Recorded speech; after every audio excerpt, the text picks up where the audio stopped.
Sampean ngomong-ngomong ale Mas Herman wis mangke kula tambah gedhe nggih. Alhamdulillahirabbil alamin arrahmanirrahim maliki yaumiddin. Ya kana wa ya kana selain dasra.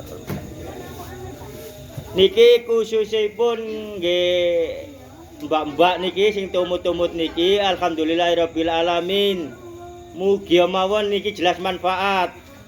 Menawi panjenengan gadahi putra-putri ingkang kajenge nikah, panjenengan ora usah ngundang niki pun cukup panjenengan sanjang teng Mas Herman. Mas Herman kula niki kajenge nikahaken putri kula. Yuga kula dadose kula pasrah ten jenengan Mas Herman sampean dados ingkang nyerahaken, dados ingkang nerami, mboten usah bayar gratis. Dadose urusan agama ten mriki mboten usah berbau duniawi bayar membayar, mboten enten Allah ingkang sanjang. Lek urusan keimanan nang aku nang Allah gak ono berbau duniawi, nggih niki sing manfaat. Dadose panjenengan mangke lek ancene nggadahi putra-putri dados manten Mas Herman sampean sanjangi. Mboten usah ngamplopi, gak usah wedi-wedi. Mas Herman dulur dhewe, keluarga dhewe, dirujuk teng Al-Qur'an menjadi saudara seiman. Pun dipragakaken tenan Mas Herman wingi melalui adik kula nggih. Ha niku alhamdulillah kula akhire nggih mboten ngamplopi sinten-sinten, mergo nggih derek piyambak. Nggih, panjenengan masih mboten enten derek piyambak secara akal, tapi panjenengan pun menjadi saudara seiman dirujuk datang Allah nggih mboten napa-napa sampeyan sanjang. Ha niku nggih, mugi mawon adik kula niki dados manten anyar, diridhoi donya lan akhirat dateng Allah, diparingi yuga-yuga ingkang manfaat ten agamaipun Allah. Mergo adik kula niku gadah kelebihan. Salah setunggale insyaallah kados nggih ngoceh-ngoceh ngeten iki. Tapi larine tasik niku wau tasik melampaui proses akhirnya nggih nikah. Mulai alit adik kula niku saged ketinggal wali-wali Allah, wadatul wujud wali Allah, termasuk waliullah Rama Yai Hamid. Saat niku sowan ten makome Rama Yai Hamid kali ibu kula. Lah niku dikebagi. Nah iku tasih alit. Lah rada ageng niku wau akhire. Nggih niku wau wong proses.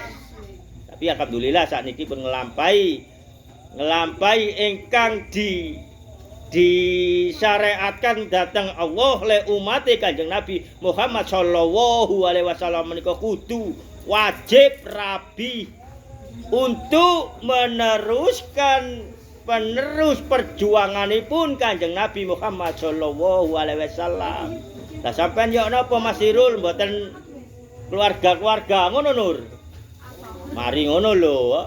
Lah nggih, pun wis tak lugurno kewajiban niku mung sekedar menjatuhkan kewajiban nggih lek umate Kanjeng Nabi Muhammad sallallahu alaihi wasallam menika nggih kudu ngelampahi ingkang ditetapkan oleh Allah.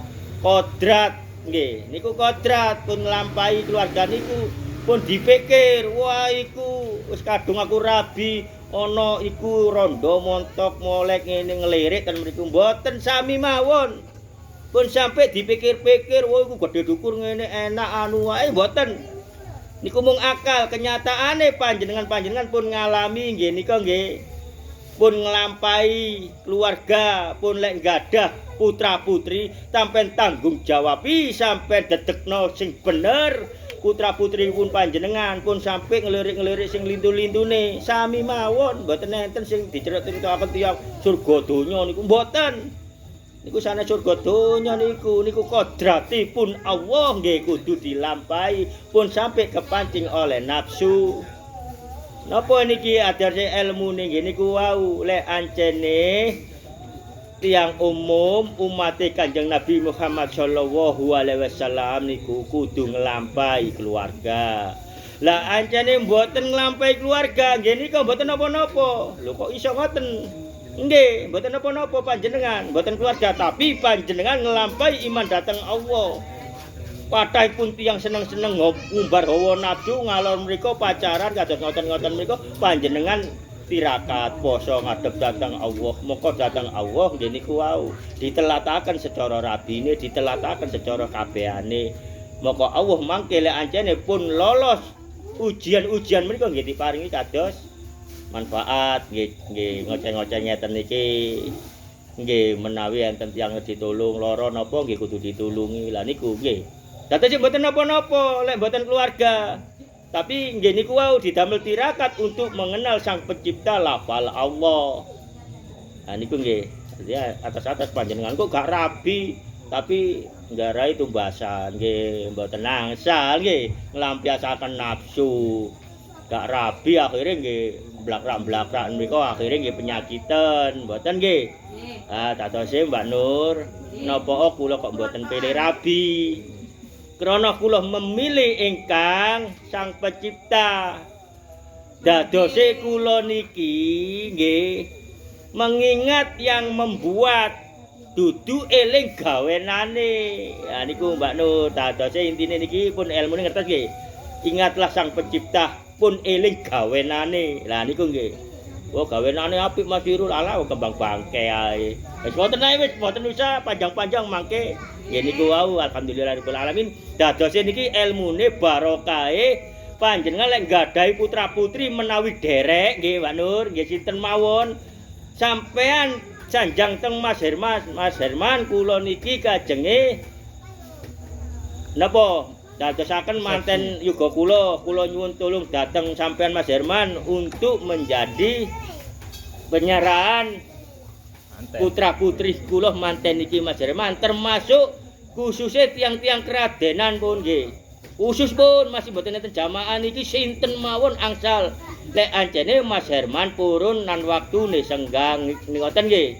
Alhamdulillahirabbil alamin pun dipragakaken melalui adik kula nggih niku wau sugeng mugi dadi manten ingkang sak benere diridhoi Allah tentunya ten alam kubur kepanggih bojoe kepanggih putra-putrine malih lan ten akhirat malih mugi-mugi mawon diijabahi dhateng Allah panjenengan sedanten nggih. Dadosipun sungan-sungan ten Mas Herman.